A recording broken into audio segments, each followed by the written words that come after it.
राधे राधे दोस्तों, हरे कृष्णा। बहुत ही जल्द एकादशी, देवउठनी एकादशी का त्यौहार आने वाला है। इस दिन हर कोई एकादशी का व्रत करता है, साथ में तुलसा जी और शालिग्राम जी का विवाह कराता है, बहुत बड़े पैमाने पर और कुछ छोटे पैमाने पर भी। लेकिन कुछ ऐसे लोग भी हैं जो भागती दौड़ती ज़िंदगी में इतना कुछ नहीं कर सकते। छोटे बच्चे हैं जिसकी वजह से व्रत नहीं रख सकते, या प्रेग्नेंट हैं तो व्रत नहीं रख सकते हैं, या फिर जॉब पर जाते हैं तो कुछ नहीं कर सकते हैं। तो ऐसी सिचुएशन में हम करना तो चाहते हैं पूजा, लेकिन हम कर नहीं सकते। तो ऐसी सिचुएशन में मैं आज की वीडियो में आप लोगों को बताने वाली हूँ एक ऐसी विशेष पूजा जिसे करके आप तुलसी माता महारानी की कृपा प्राप्त कर सकते हैं। तो आपको इसके लिए करना है, सबसे पहले सुबह जल्दी उठ करके स्नान आदि से निवृत्त हो जाइए। अपने घर का क्लीनिंग कर लीजिए। अगर पूरे घर की क्लीनिंग नहीं कर सकते होते हैं तो जहाँ पर तुलसा जी का मंदिर है वहाँ पर आप सफाई कर लीजिए। उसके बाद में जो तुलसा जी का क्यारा होता है, उसको अगर आपके पास में जगह है तो उसको थोड़ा सा सरका लीजिए ताकि आप उसकी परिक्रमा ले सकें। लेकिन अगर जगह नहीं है तो कोई बात नहीं है, आप जहाँ पर रखा है वहीं रखा रहने दीजिए, लेकिन उनके सामने खड़े होकर के एक ही जगह पर यूँ परिक्रमा ले लीजिएगा।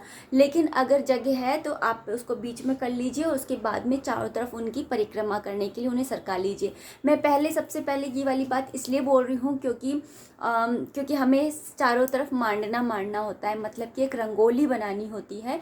तो आपको उसी हिसाब से रंगोली बनानी है। सबसे पहले गमला जो होता है बाहर की तरफ से गंदा हो जाता है पानी की वजह से, तो उसे अच्छे से धो लीजिए। धोने के बाद में गमले को अच्छे से सजा दीजिए, रंगोली बना दीजिए। पेंटिंग आती तो पेंटिंग कर दीजिए। उसके बाद में तुलसी माता महारानी को जल अर्पित कीजिए। जल अर्पित करने के बाद में उन्हें चुनरी ओढ़ाइए।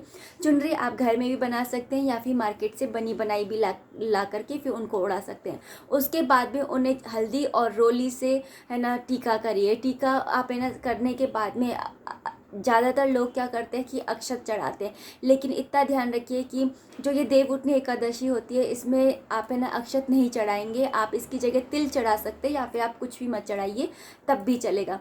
तो हल्दी और रोली से उनकी पूजा करिए। उनके आगे सारा श्रृंगार का सामान चढ़ाइए, जैसे कि सिंदूर हो गया, काजल हो गया, लिपस्टिक हो गई, चूड़ियाँ हो गई, बिच्छी हो गई, ये सारी चीज़ें उनको अर्पित करिए, उन्हें चढ़ाइए।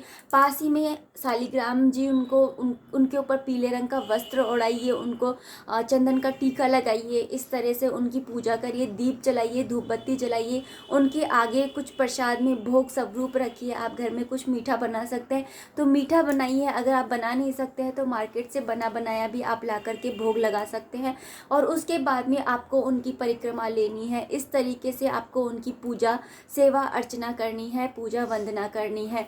उसके बाद में आपको उनसे क्षमा याचना करनी है कि हे माता महारानी, अगर पूजा में कोई भी गलती हो गई हो, कुछ भी ज़्यादा या कुछ भी कम हो गया हो, तो उसके लिए क्षमा चाहती हूँ। मैं कुछ भी भक्ति पूजा पाठ ये सब कुछ नहीं जानती हूँ, कृपा करके मुझे क्षमा कीजिए और अपने आशीर्वाद अपना प्रेम मुझ पर बरसाइए। तो इस तरह से आपको एक छोटी सी पूजा करनी है। आपका मन भी खुश होगा, इससे माता जो तुलसी माता महारानी है वो भी प्रसन्न हो जाएंगी। तो इस तरह से आप एक छोटी सी पूजा करके माता तुलसी मैया को आप प्रसन्न कर सकते हैं। राधे राधे, हरे कृष्णा। बस कहने का मतलब इतना सा है, जो देवउठनी एकादशी आ रही है, इस देवउठनी एकादशी के दिन जो ये शुभ दिन है, इसे आप व्यर्थ मत जाने दीजिएगा। राधे राधे, हरे कृष्णा।